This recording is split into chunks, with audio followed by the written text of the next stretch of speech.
B option सही है। बारूदी सुरंग और युद्ध के विस्फोटक अवशेषों के खतरों के बारे में जागरूकता बढ़ाने के लिए हर साल 4 अप्रैल को ये अंतर्राष्ट्रीय खदान जागरूकता दिवस मनाया जाता है। अच्छा, अभी 1 अप्रैल को उड़ीसा दिवस या उत्कल दिवस मनाया गया था। 2 अप्रैल को विश्व ऑटिज्म जागरूकता दिवस मनाया गया था। 3 अप्रैल को हिंदी रंग मंच दिवस मनाया गया। तो अप्रैल में अभी तक इतने इंपॉर्टेंट डे मनाए गए हैं, ये आपको याद रखने हैं। अच्छा, आज की इस वीडियो का हम टारगेट रखते हैं 40 या लाइक का।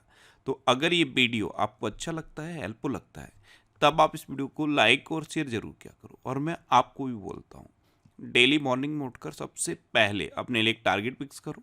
चाहे छोटा सा ही टारगेट फिक्स करो, लेकिन डेली मॉर्निंग में उठकर सबसे पहले अपने लिए एक टारगेट फिक्स करो और फिर अपना पूरा दिन उस टारगेट को अचीव करने में लगा दो। आपकी लाइफ ऑटोमेटिकली अच्छी हो जाएगी। नेक्स्ट क्वेश्चन है, हाल ही में मेटा ने भारत में तथ्य जांच कार्यक्रम का विस्तार करने के लिए किसके साथ साझेदारी की है?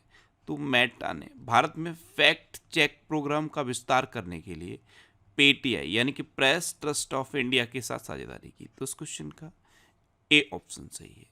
नेक्स्ट क्वेश्चन है, हाल ही में कैंसर के लिए भारत की घरेलू जीन थेरेपी कहाँ लॉन्च की गई है? तो कैंसर के लिए भारत की घरेलू जीन थेरेपी ये आईआईटी मुंबई में लॉन्च की गई। तो इस क्वेश्चन का सी ऑप्शन सही है। अच्छा, आईआईटी की बात है तो अभी उत्तर प्रदेश सरकार ने बेहतर आपदा प्रबंधन के लिए आईआईटी रुड़की के साथ समझौता करने का फैसला किया। आईआईटी गुवाहाटी ने उन्नत स्वास्थ्य देखभाल के लिए स्वास्थ्य परियोजना का उद्घाटन किया। भारतीय नौसेना ने आईआईटी कानपुर के साथ नवाचार और अनुसंधान के लिए समझौता ज्ञापन पर हस्ताक्षर किए हैं। नेक्स्ट क्वेश्चन है, हाल ही में किस राज्य सरकार ने कानून निर्माण प्रक्रिया में राज्यपाल की भूमिका को चुनौती दी? तो अभी केरल सरकार ने कानून निर्माण प्रक्रिया में राज्यपाल की भूमिका को चुनौती दी है। तो इस क्वेश्चन का सी ऑप्शन सही है। एक्चुअल में होता क्या है, सेंट्रल गवर्नमेंट और स्टेट गवर्नमेंट, जहां दोनों गवर्नमेंट एक ही पार्टी की होती हैं, वहां कभी भी इस तरह के इशू पैदा नहीं होते कि कोई कानून राज्य सरकार बनाए और राज्यपाल उसे डिनाई कर दे। लेकिन जहां डिफरेंट गवर्नमेंट होती है वहां ऐसा अक्सर होता है, क्योंकि राज्यपाल केंद्र सरकार का बिठाया हुआ होता है और जो स्टेट गवर्नमेंट होती है वो किसी और सरकार की होती, किसी और पार्टी की होती है। तो ये कन्फ्लिक्ट चलते रहते हैं।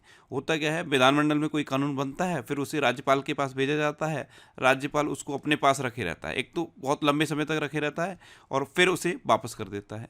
इस तरह का ये चलता रहता है। तो अभी हुआ क्या है, केरल में कानून निर्माण प्रक्रिया में राज्यपाल की भूमिका को चुनौती दी गई है। और ध्यान रखना, संविधान का अनुच्छेद 200 जो है उसमें इसका वर्णन है। अब केरल, तो ये है मैप में केरल। केरल की कैपिटल क्या है? तिरुवनंतपुरम। केरल के चीफ मिनिस्टर कौन है? पिनरई विजयन। और केरल के गवर्नर कौन है? आरिफ मोहम्मद खान।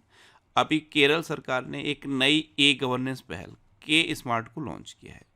भारत की सबसे तेज सौर इलेक्ट्रिक नाव बाराकूडा ये केरल में लॉन्च की गई। केंद्रीय मंत्री नितिन गडकरी ने केरल में लग्जरी जहाज क्लासिक इंपीरियल का शुभारंभ किया। केरल में पारुमला पेरुनल उत्सव मनाया गया। और केरल धार्मिक पर्यटन को बढ़ावा देने के लिए बहुभाषी माइक्रो साइट लॉन्च करेगा। अच्छा, केरल में अनाईबुड़ी सोलर नेशनल पार्क है, मत्तेकेट्टम सोलर नेशनल पार्क है, साइलेंट वैली नेशनल पार्क है और पम्बड़म सोलर नेशनल पार्क है। केरल में शांत घाटी है और पेरियार वन्यजीव अभ्यारण्य है। नेक्स्ट क्वेश्चन है, हाल ही में दुनिया का सबसे शक्तिशाली लेजर कहाँ विकसित किया गया है? तो अभी रोमानिया में दुनिया का सबसे शक्तिशाली लेजर विकसित किया गया। तो इस क्वेश्चन का बी ऑप्शन सही है। अब रोमानिया में विकसित किया गया, तो ये है मैप में रोमानिया। रोमानिया की कैपिटल क्या है? बुचारेस्ट। रोमानिया की करेंसी क्या है? रोमानियन ल्यू। और रोमानिया के प्रेजेंट टाइम पे प्रेसिडेंट कौन है? क्लाउस लोहानिस। कौन है? क्लाउस लोहानिस। नेक्स्ट क्वेश्चन है, हाल ही में नाटो प्रमुख ने किस देश के लिए 100 अरब यूरो का फंड जारी किया है? तो नाटो यानी कि North Atlantic Treaty Organization, NATO प्रमुख ने अभी यूक्रेन के लिए 100 अरब यूरो का फंड जारी किया है। तो इस क्वेश्चन का ए ऑप्शन सही है। अब यूक्रेन, तो ये है मैप में यूक्रेन। यूक्रेन की कैपिटल क्या है? कीव। यूक्रेन की करेंसी क्या है? यूक्रेनी हर्वेनिया। और यूक्रेन के प्रेजेंट टाइम पे प्रेसिडेंट कौन है? Volodymyr Zelensky. नेक्स्ट क्वेश्चन है, हाल ही में कौन सा देश 2029-30 तक अपना पहला निजी तौर पर प्रबंधित रणनीतिक पेट्रोलियम रिजर्व बनाने की योजना बना रहा है? तो ये भारत बना रहा है। तो इस क्वेश्चन का सी ऑप्शन सही है। अब भारत भारत बना रहा है, तो भारत एशिया में सबसे अधिक विदेशी फंड का आकर्षण करता बना है। दुनिया का दूसरा सबसे बड़ा मोबाइल फोन उत्पादक भारत बना है। भारत के वैज्ञानिकों ने केले के छिलके से इको वुंड ड्रेसिंग बनाई है। भारत की पहली महिला रोबोट व्योम मित्र अंतरिक्ष में उड़ान भरेगी। और हेनले पासपोर्ट इंडेक्स 2024 में भारतीय पासपोर्ट 85 में स्थान पर रहा है। नेक्स्ट क्वेश्चन है, हाल ही में डीआरडीओ ने किस बैलिस्टिक मिसाइल का सफल परीक्षण किया है? तो डीआरडीओ यानी कि defence research and development organisation, इसने एक बैलिस्टिक मिसाइल अग्नि प्राइम का सफल परीक्षण किया। तो उस क्वेश्चन का बी ऑप्शन सही है। और इसका परीक्षण किया कहाँ पे है? इसका परीक्षण किया है उड़ीसा के वेलर द्वीप पर, और वेलर द्वीप का नाम बदल के एपीजे अब्दुल कलाम द्वीप रखा गया है। नेक्स्ट क्वेश्चन है, हाल ही में भारत के यूपीआई लेन देन में कितने प्रतिशत की वृद्धि दर्ज की गई? तो अभी एक रिपोर्ट आई है और इस रिपोर्ट के अकॉर्डिंग जुलाई से लेकर दिसंबर 2023 तक भारत के यूपीआई लेन देन में 56% की वृद्धि दर्ज की गई। तो इस क्वेश्चन का सी ऑप्शन सही है। नेक्स्ट क्वेश्चन है, हाल ही में युवाओं को मतदान के लिए प्रेरित करने के लिए इलेक्शन कमीशन ऑफ इंडिया ने किसको शामिल किया है? तो युवाओं को मतदान के लिए प्रेरित करने के लिए इलेक्शन कमीशन ऑफ इंडिया ने आयुष्मान खुराना को शामिल किया है। तो उस क्वेश्चन का बी ऑप्शन सही है। ये युवाओं से मतदान करने के लिए अपील करेंगे। अच्छा, इलेक्शन कमीशन ऑफ इंडिया की बात है तो प्रेजेंट टाइम पे हमारे चीफ इलेक्शन कमिश्नर कौन है? Rajiv Kumar. Chief election commissioner के अलावा 2 इलेक्शन कमिश्नर और हैं जो अभी नए बने हैं, एक है ज्ञानेश कुमार और दूसरे हैं सुखबीर सिंह संधू। तो प्रेजेंट टाइम पे 3 इलेक्शन कमिश्नर हैं, इनमें से एक चीफ इलेक्शन कमिश्नर है और 2 इलेक्शन कमिश्नर हैं। नेक्स्ट क्वेश्चन है, हाल ही में किस देश के राष्ट्रपति ने सूखे पर राष्ट्रीय आपातकाल की घोषणा की?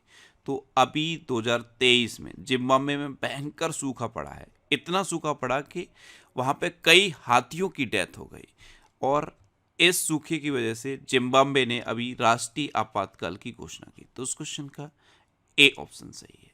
नेक्स्ट क्वेश्चन है, हाल ही में गिनीज वर्ल्ड रिकॉर्ड से प्रमाणित दुनिया के सबसे बुजुर्ग व्यक्ति का निधन हुआ है, वे किस देश के थे? तो गिनीज वर्ल्ड रिकॉर्ड से प्रमाणित दुनिया के सबसे बुजुर्ग व्यक्ति थे जुआन विंसेंट पेरेजा मोरा।